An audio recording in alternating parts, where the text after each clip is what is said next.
اگر ہم یہ مانیں استوا کا معنی غالب ہونا ہے، اس کا مطلب یہ ہے کہ عرش پہلے کسی اور کے کنٹرول میں تھا، اللہ نے اسے چھین کر اس سے لیا، اور یہ معنی بالکل کفریہ معنی ہے، غلط معنی ہے۔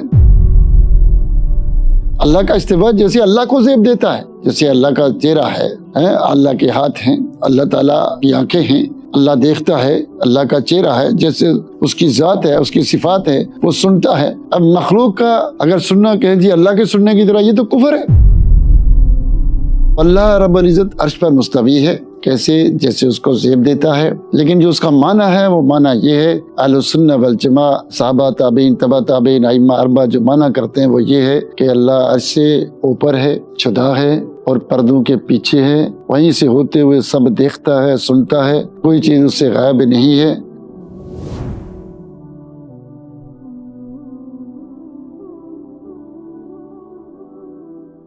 الحمد للہ رب العالمین والعاقبۃ للمتقین والصلاۃ والسلام علی سید المرسلین وعلی آلہ وصحبہ اجمعین، اما بعد، رب اشرح لی صدری ویسر لی امری واحلل عقدۃ من لسانی یفقہوا قولی رب زدنی علما۔ اما بعد، فاعوذ باللہ من الشیطان الرجیم، بسم اللہ الرحمن الرحیم، الرحمن علی العرش استوى۔ اللہ تعالیٰ کی حمد و ثنا اور رسول معظم صلی اللہ علیہ وآلہ وسلم پر درود و سلام کے بعد، یہ جو مسئلہ ہے کہ اللہ عرش پر مستوی ہے، تو یہ لوگوں کے درمیان مختلف ہی ہے۔ اہل سنہ کا عقیدہ یہ ہے کہ اللہ عرش کے اوپر ہے، جیسے اس کو زیب دیتا ہے، لیکن جو اہل البدع ہیں، دوسرے لوگ ہیں، وہ یہ کہتے ہیں کہ نہیں، اللہ رب العزت عرش کے اوپر نہیں ہے، بلکہ اللہ ہر جگہ موجود ہے، ہر چیز میں موجود ہے۔ تو وہ یہ کہتے ہیں کہ الرحمن علی العرش استوى کا معنی یہ ہے کہ اللہ عرش پر غالب ہوا، اللہ عرش کے اوپر غالب ہو گیا۔ تو یہ معنی کرنا کہ اللہ عرش پر غالب ہوا، یہ قرآن کے خلاف ہے، حدیث کے خلاف ہے، اور اجماع صحابہ کے خلاف ہے، تابعین، تبع تابعین، ائمہ اربعہ کے خلاف ہے۔ یعنی یہ پہلی صدی، دوسری، تیسری صدی میں یہ معنی کسی نے نہیں کیا کہ اللہ کیا ہے، ہر جگہ موجود ہے، ہر چیز میں ہے، بلکہ سب یہ سمجھتے تھے کہ اللہ عرش کے اوپر ہے، جیسے اس کو زیب دیتا ہے۔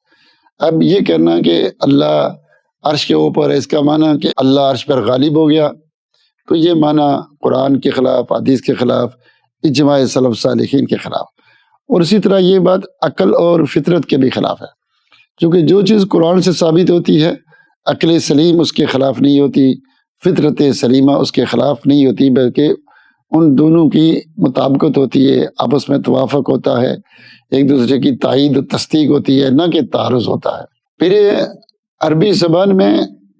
استوا کا معنی استعلاء غلبہ نہیں آتا ہے، استوا کا معنی استعلاء نہیں آتا ہے، یہ معنی آئی نہیں۔ تو جب اس کو ڈھونڈا گیا، تحقیق کی گئی، تو پتہ چلا کہ استوا بمعنی استعلاء یہ معنی عربی زبان میں آئی نہیں۔ اور اللہ نے استوا کو قرآن میں، حدیث میں کئی جگہ ذکر ہوا، لیکن کہیں بھی اس معنی میں نہیں آیا استوا کا معنی غلبہ۔ میں نے کہا نا، استوا کا معنی اس سے پہلی جو کہ ویڈیو تھی اس کے اندر میں نے بتایا آپ کو، استوا کا معنی برابری ہونا ہے، استوا کا معنی مکمل ہونا ہے، استوا کا معنی کسی چیز پر چڑھ کر بیٹھنا ہے، استوا کا معنی یہ بھی ہے، یہ بھی ہے، لیکن استوا کا معنی غلبہ یہ کسی جگہ استعمال نہیں ہوا، عربی زبان میں کہیں استعمال ہی نہیں ہوا، اس معنی میں آیا ہی نہیں ہے۔ تو اس لیے یہ معنی ان کا غلط ہے جو یہ کہتے ہیں۔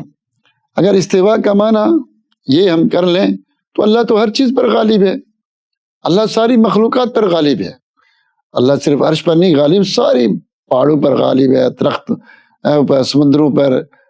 7 آسمانوں، 7 زمینوں، ہر چیز پر غالب ہے۔ تو یہ استواء خاص اللہ تعالیٰ کی کیفیت صفت ہے جو اللہ نے اپنے بارے میں بتلایا، اس کا معنی غلبہ نہیں، غلبہ تو اللہ ساری دنیا پر غالب ہے۔ پھر اگر ہم یہ مانیں استواء کا معنی غالب ہونا ہے، اس کا مطلب یہ ہے کہ عرش پہلے کسی اور کے کنٹرول میں تھا، اللہ نے اسے چھین کر اس سے لیا، اور یہ معنی بالکل کفریہ معنی ہے، غلط معنی ہے کہ عرش جو ہے پہلے کسی اور کے کنٹرول میں تھا پھر اسے چھین کر لیا، نہیں، یہ معنی نہیں ہے۔ تو استوا کا معنی وہی ہے جو اہل سنہ والجماعہ نے کیا، اور وہ ہے کہ اللہ عرش کے اوپر ہے، جیسے اس کو زیب دیتا ہے عرش کے اوپر، پردوں کے پیچھے، عرش سے جدا جیسے اللہ کو زیب دیتا ہے۔ پھر یہ لوگ کہتے ہیں اگر تم یہ کہتے ہو اللہ عرش کے اوپر ہے، اس کا مطلب یہ ہے کہ عرش بڑا کہ اللہ بڑا؟ اگر اللہ بڑا ہے تو کچھ اللہ عرش کے اوپر ہوگا، کچھ اللہ عرش سے باہر ہوگا، تو یہ اللہ کی شان کے خلاف ہے، یہ توہین ہے، تو اس لیے یہ معنی نہیں ہے۔ وہ بھائی ہم نے یہ کب کہا اللہ عرش کے ساتھ جڑا ہوا ہے؟ یہ کس جگہ سے تم نے معنی لے لیا کہ اللہ عرش پر ہے، اس کا معنی ہے کہ اللہ عرش پر چڑھ کر بیٹھا ہوا ہے، جڑا ہوا ہے؟ نہیں، اللہ عرش سے جدا ہے، عرش سے اوپر ہے، عرش نیچے ہے۔ عرش کیا ہے؟ نیچے ہے، اور اللہ عرش سے بہت بڑا ہے۔ عرش جتنا بھی بڑا ہو لیکن اللہ عرش سے بڑا ہے، اور اللہ اوپر ہے، اس سے جڑا ہوا نہیں ہے، اللہ عرش سے جڑا ہوا نہیں ہے کہ تم یہ معنی کرتے ہو۔ پھر اسی طرح ایک شعر ہے، اس سے استدلال لیتے ہیں کہ قد استوى بشر علی العراق من غیر سیف و دم مراق، کہ بشر جو نا عراق پر غالب ہوا، من غیر سیف، لڑائی کے بغیر، اور خون بائے بغیر، یعنی قتل و غارت کیے بغیر ہی بشر جو ہے وہ عراق پر غالب ہوا۔ قد استوى بشر علی العراق من غیر سیف و دم مراق۔ تو یہ جو شعر ہے، سب سے پہلی تو بات ہے کہ یہ کس کے قائل کا ہی نہیں پتا کہنے والا کون ہے، اور یہ شعر عربی زبان میں ہے کہ نہیں ہے۔ کچھ کہتے ہیں قد استولی بشر علی العراق، کچھ کہتے ہیں یہ ہے۔ یہ شعر کی کوئی سند نہیں، عربی نے کہا کسی اور نے کہا، بعد کہتے ہیں ایک عیسائی نے کہا ہے، اور اگر عیسائی نے کہا ہے تو وہ ہمارے لیے حجت نہیں ہے۔ اور بعض کہتے ہیں کہ یہ عیسائی نے اس وقت کہا جب عربی زبان کے اندر تغیر آ گیا تھا، تو یہ شعر حجت نہیں ہو سکتا۔ ایک تو کہنے والے کا پتہ نہیں، دوسرا کہ پتہ چلا تو وہ کہتے ہیں وہ ایک عیسائی ہے کچھ شکوک و شبہات کے ساتھ، اور پھر اس کے اندر تحریف موجود ہے، بعض کہتے ہیں قد استوى موجود ہے، بعض کہتے ہیں قد استولی۔ تو بہرحال کچھ بھی ہو، اگر یہ شعر صحیح بھی ہو تو جب عبد الملک بن مروان نے عراق پر حملہ کیا اور کوفہ اور بصرہ پر حملہ کر کے مصعب بن زبیر کو قتل کر دیا، عبداللہ بن زبیر کے بھائی مصعب بن زبیر کو قتل کر دیا، پھر اپنے بھائی کو فوج دے کر بھیجا عراق پر کہ تو عراق کا والی ہے، تو فوج لے کر آیا تو اس کے بارے میں شعر کہا گیا قد استوى بشر علی العراق، کہ بشر جو ہے وہ عراق پر اس نے استوا کیا، من غیر سیف و دم مراق، لڑائی کیے بغیر، خون بہائے بغیر۔ اب جو غلبہ اس کا معنی کریں قد استوى بشر علی العراق، اگر اس کا معنی ہم غلبہ کریں استوا کا، تو عبد الملک کے لیے بھی ہے اور مروان دونوں کے لیے، چونکہ اس وقت کا خلیفہ بادشاہ کون تھا؟ عبد الملک تھا، تو بشر کو تو اس نے بھیجا تھا عراق کا والی بنا کر۔ اور دوسرا حقیقی استوا کیا ہے کہ عراق کا جو تخت تھا یا کرسی تھی، وہ جب گیا وہاں حقیقی طور پر اس تخت پر چڑھ کر بیٹھا، کرسی پر بیٹھا۔ ایک استوا کا معنی یہ بھی ہے جیسے جانور کی پیٹھ پر چڑھ کر بیٹھنا، موٹر سائیکل پر بیٹھنا، کرسی پر بیٹھنا، چارپائی پہ بیٹھنا، تو وہ بشر حقیقی طور پر استوا کیا اس نے، قد استوى بشر علی العراق، بشر عراق پر کیا ہوا؟ غلبہ بھی یہ تو جا کر اس کرسی پر بیٹھا۔ اب بشر جا کر کرسی پہ بیٹھا، جیسے بشر کو زیب دیتا ہے، ایک آدمی جانور کی پیٹھ پہ چڑھ کے بیٹھتا ہے، وہ بھی استوا ہے، جیسے اس کو زیب دیتا ہے۔ لیکن یہ استوا اللہ کے استوا کی طرح تھوڑا ہے۔ اللہ کا استوا جیسے اللہ کو زیب دیتا ہے، جیسے اللہ کا چہرہ ہے، اللہ کے ہاتھ ہیں، اللہ کے جو ہے وہ اللہ تعالیٰ کی آنکھیں ہیں، اللہ دیکھتا ہے، اللہ کا چہرہ ہے، جیسے اس کی ذات ہے، اس کی صفات ہے، وہ سنتا ہے، انسان بھی سنتا ہے، اللہ بھی سنتا ہے۔ انسان کیسے؟ جیسے انسان کو زیب دیتا ہے، اللہ سنتا ہے جیسے اللہ کو زیب دیتا ہے۔ تو اللہ کا چہرہ، اللہ کا سننا، دیکھنا، جاننا جیسے اس اللہ کو زیب دیتی ہے، مخلوق کی صفات جیسے مخلوق کو زیب دیتی ہے۔ اب مخلوق کا اگر سننا کہیں جی اللہ کے سننے کی طرح، یہ تو کفر ہے۔ تو بشر نے جب عراق پر کنٹرول سنبھالا تو جا کر اپنی کرسی پر بیٹھا جیسے اس کو زیب دیتا ہے، اور اللہ رب العزت کا عرش پر مستوی ہونا، عرش کے اوپر مستوی ہونا جیسے اس کو زیب دیتا ہے۔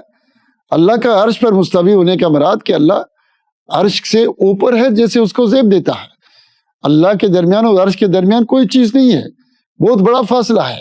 اہل السنہ والجماعہ کا عقیدہ ہے کہ اللہ مخلوق سے جدا ہے،